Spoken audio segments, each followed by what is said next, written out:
برحب بضيوفي النهارده امجد زاهر صحفي. هو علشان نتعامل مع السوشيال ميديا محتاجين وعي، والوعي ده بيتبني خطوه بخطوه وعن طريق وسائل كتيره، يمكن من اهمها الفن يا امجد. تمام، بس انا عاوز اضيف بس في مسألة كمان السوشيال ميديا، احنا ليه ما نقترحش ان احنا نتواصل مع الشباب في شباب كتير ما عندوش ايه اهمية المنتدى او مش حاسس بيه اصلا، يعني قصدي يعني ان هو في موال تاني خالص.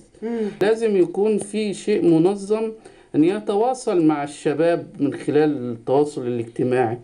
ممكن هيئة او حاجة توجه الشباب دي ازاي، احنا بنعمل ايه الايجابيات اللي عندنا.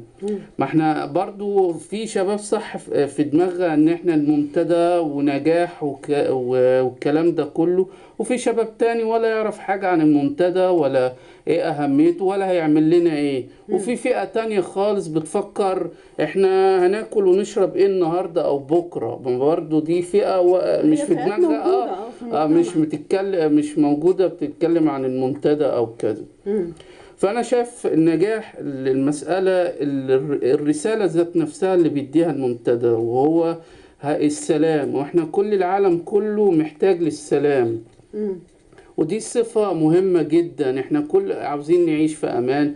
أنا كشخص قاعد مثلا أو موجود هنا في بلدي عاوز الأمان، الاستقرار، العيشة الكويسة.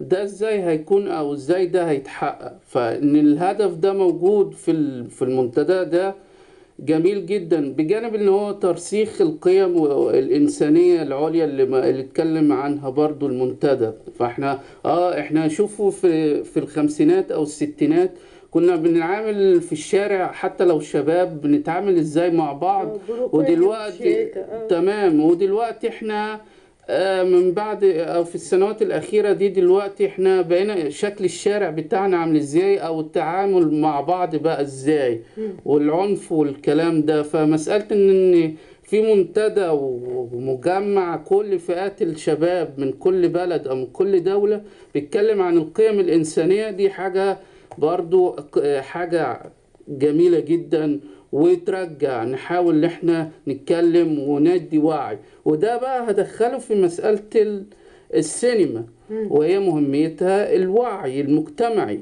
فاحنا ما بنتكلم في سينمائيا ما ناخد قضية زي قضية القيم الإنسانية اللي تلاشت دلوقتي، ما نعالجها سينمائيا.